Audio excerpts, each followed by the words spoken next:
Bismillahirrahmanirrahim. Assalamu alaikum. I am Fiza Said and now we are discussing MCQs. Okay, on word 20. So let's start without wasting any time more. So 20th MCQ से start करेंगे again.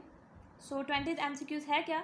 Plastids are only found in plastids सिर्फ और सिर्फ कहाँ पाए जाते हैं? Option A is animals and plants, B is plants, C is animals and D is viruses. So plastid सिर्फ और सिर्फ प्लांट्स में पाए जाएंगे, एनिमल्स वायरसेस वगैरह में इसका कोई काम नहीं है, हम पहले ही पढ़ चुके हैं लेक्चर में, ठीक है ना। अब सेकंड 22 की तरफ चलते हैं। The command centre of eukaryotic cell is, देखिए यहाँ पे की पॉइंट क्या है, यूकैरियोटिक सेल, ठीक है। की पॉइंट ज़रूर ढूंढिए कीजिए ताकि आपको जल्द से जल्द वो MCQ पता चल सके कि उसका आंसर क्या है। अगर आप की पॉइंट नहीं ढूंढेंगे तो आप कंफ्यूज हो जाएंगे ये किसके बारे में पूछ रहा है। अब देखिए यहाँ पे यूकैरियोटिक सेल मैंने आपको की पॉइंट बता दिया। अब आगे चलते हैं। Option A is nucleoid, B is small vacuoles, C endoplasmic reticulum and D is nucleus. So देखिए ए ऑप्शन को मैं वैसे एलिमिनेटेड आउट कर दूँगी। क्यों? न्यूक्लॉइड यूकैरियोटिक सेल में नहीं पाया जाता भाई, प्रोकैरियोटिक सेल में पाया जाता है, बैक्टीरिया में पाया जाता है न्यूक्लॉइड, ठीक है ना। सो ये एलिमिनेटेड आउट हो गया। स्मॉल वैक्यूल्स कमांड सेंटर नहीं हो सकते, एंडोप्लाज्मिक रेटिकुलम भी कमांड सेंटर नहीं है। हाँ, यूकैरियोटिक सेल में न्यूक्लियस पाया जाता है, that is a command centre, जिसके नतीजे में हम देखते हैं कि हमारी प्रोटीन बनती है राइबोसोम्स में। So D is the correct option, ठीक। So 23 lipid synthesis metabolism takes place in which of the following organelle. So याद आया आपको कि हमने टॉपिक में पढ़ा था कि लिपिड सिंथेसिस कहाँ होती है। अकॉर्डिंग टू फेडरल बुक मैंने आपको ये बात बताई थी। सो लिपिड सिंथेसिस जो होती है, बताती हूँ बाद में, पहले ऑप्शंस पढ़ते हैं। Mitochondria, B vacuoles, C endoplasmic reticulum या smooth endoplasmic reticulum, rough endoplasmic reticulum या स्मूथ एंडोप्लाज्मिक रेटिकुलम। सो लिपिड सिंथेसिस जो है अकॉर्डिंग टू फेडरल बुक बताया था मैंने आपको, याद करें, that is C, that is C. Just a minute, मुझे 1 मिनट दीजिएगा, 1 मिनट से।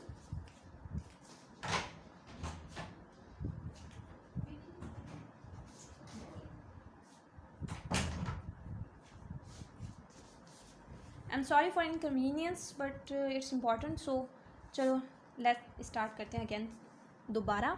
सो सी जो था वो था स्मूथ एंडोप्लाज्मिक रेटिकुलम, ठीक है। लिपिड सिंथेसिस वहाँ होती है। 24th one, pick the odd one out in fungi. Fungi में ऑड वन आउट कौन सा है?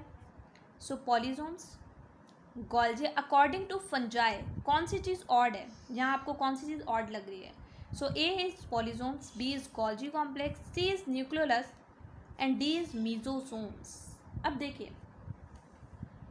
मीजोसोम्स जो हैं वो हमने पढ़े थे, बैक्टीरिया पढ़े नहीं हैं, आगे मैं टॉपिक में बताऊंगी आपको। लेकिन ये मीजोसोम्स जो है ना वो पाए जाते हैं कहाँ मौजूद होते हैं? ये बैक्टीरिया में मौजूद होते हैं, जो उनकी रेप्लिकेशन वगैरह में, उनकी रेस्पिरेशन वगैरह में मदद करते हैं। So that is D is the correct option, क्योंकि फंजाई में मीजोसोम्स का कोई काम नहीं है। देन 25th वन की तरफ चलते हैं। Ribosomes exist in 2 forms, either attach with rough endoplasmic reticulum और फील्डली डिस्पर्स्ड इन। ये पूरी सेम लाइन हमने कहाँ पढ़ी थी? हमने पढ़ी थी अकॉर्डिंग टू फेडरल बुक, ठीक है, मैंने आपको पढ़ाई थी। और ये सेम लाइन थी। और फ्रीली डिस्पर्स इन क्या होना चाहिए? आपको पता होना चाहिए क्योंकि हम पढ़ चुके हैं। सो ए टोनोप्लास्ट, नहीं, वैक्यूल के ऊपर वाली मेम्ब्रेन टोनोप्लास्ट होती है, B cytoplasm, C Golgi bodies और D smooth endoplasmic reticulum. So best and correct option is B. So 26th the ribosomal RNA is synthesize and stored in. Ribosomal RNA कहाँ synthesize होता है? So ribosomal RNA options पढ़ते हैं। A endoplasmic reticulum, B Golgi complex, C nucleolus and D chromosomes.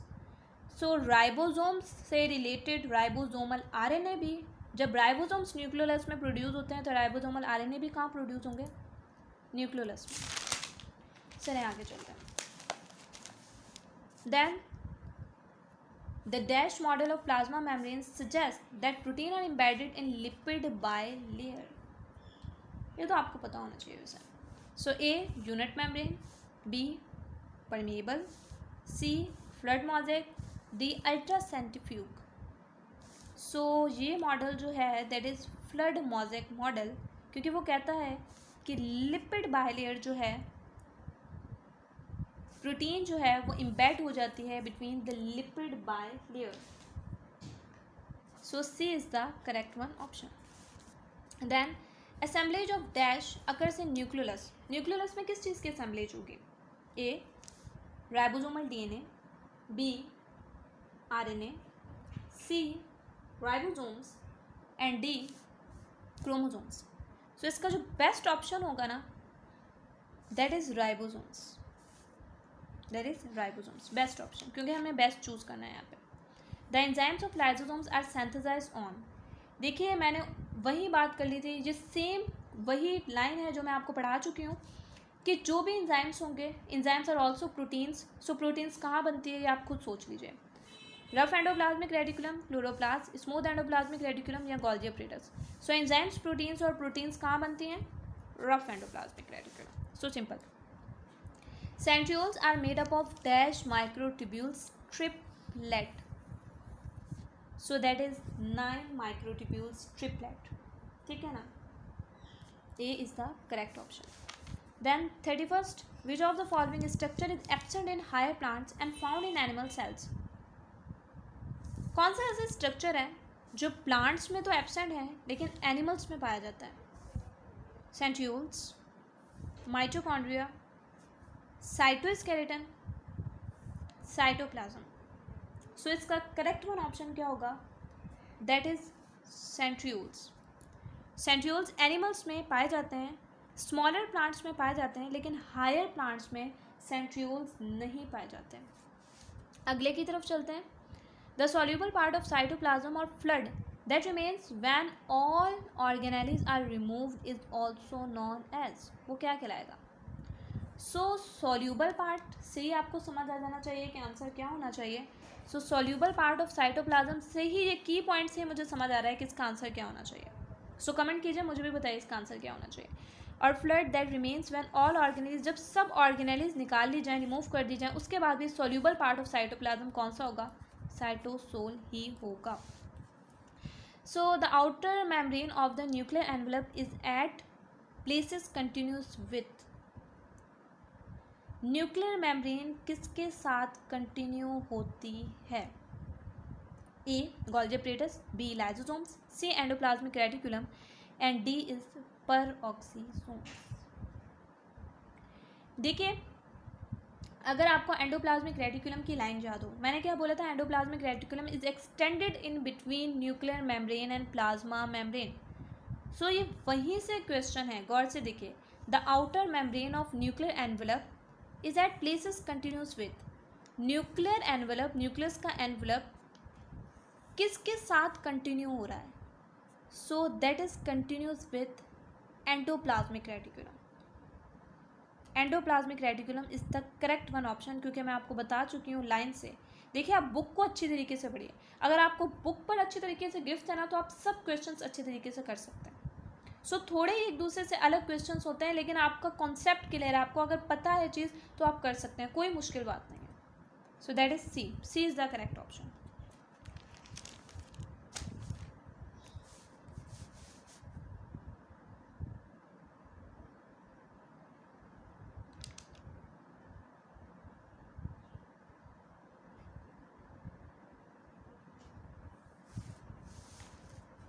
Then 34th one, the process by which unwanted structure within the cell are engulfed and digested within the lysosome is known as.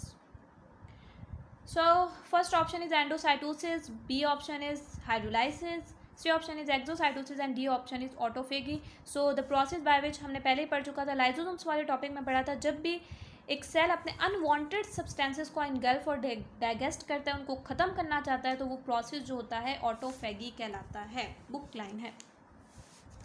उसके अलावा detoxification of harmful drugs within the cell is done by. Detoxification कौन करता है? So A option is nucleolus, B option is smooth endoplasmic reticulum, then ribosomes and then food vacuoles. So smooth endoplasmic reticulum का ये भी मैंने lecture में बताया था कि डिटॉक्सिफिकेशन जो काम है स्मूथ एंडोप्लाज्मिक रेटिकुलम का काम है. देन 36 पेप्टिडोग्लाइकन और म्यूरिन जो कि सेल वॉल में पाया जाता है. बैक्टीरिया के डिफरेंस में मैंने आपको ये बात बताई थी. इज़ अ स्पेशल और distinctive feature of cell wall इन?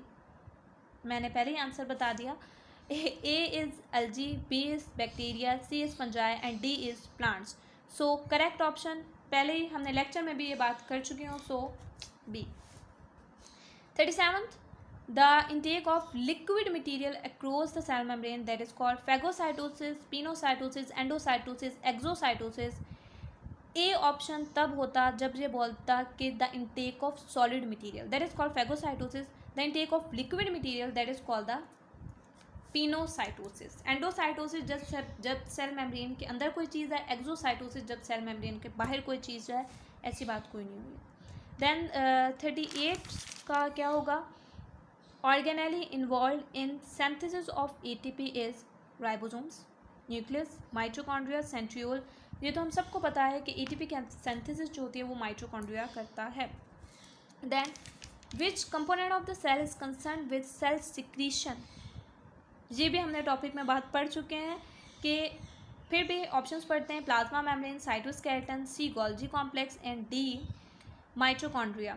सो हमने ये टॉपिक में बात पढ़ी थी कि गोल्जी अपरेटस, गोल्जी कॉम्प्लेक्स होता है वो सेल सिक्रीशन करता है, सेल वॉल की फॉर्मेशन करता है. So C is the correct option. Last option, last MCQ. So during animal cell division the spindle fibres are formed from mitochondria, ribosomes, centriole, lysosomes. So spindle fibres जो होते हैं these are made up of centrioles, centriole से बनते हैं. So और MCQs lecture is completed now. अगर आपको ये लेक्चर अच्छा लगा है तो वीडियो को लाइक कीजिए, चैनल को सब्सक्राइब करना मत भूलिएगा और बेल आइकन को ज़रूर क्लिक कीजिए ताकि आपको आने वाली वीडियो के बारे में अपडेट हासिल हो सके. सो मुझे रखिएगा अपने दुआओं में याद. मिलते हैं नेक्स्ट वीडियो के साथ. जब तक के लिए अल्लाह हाफिज़.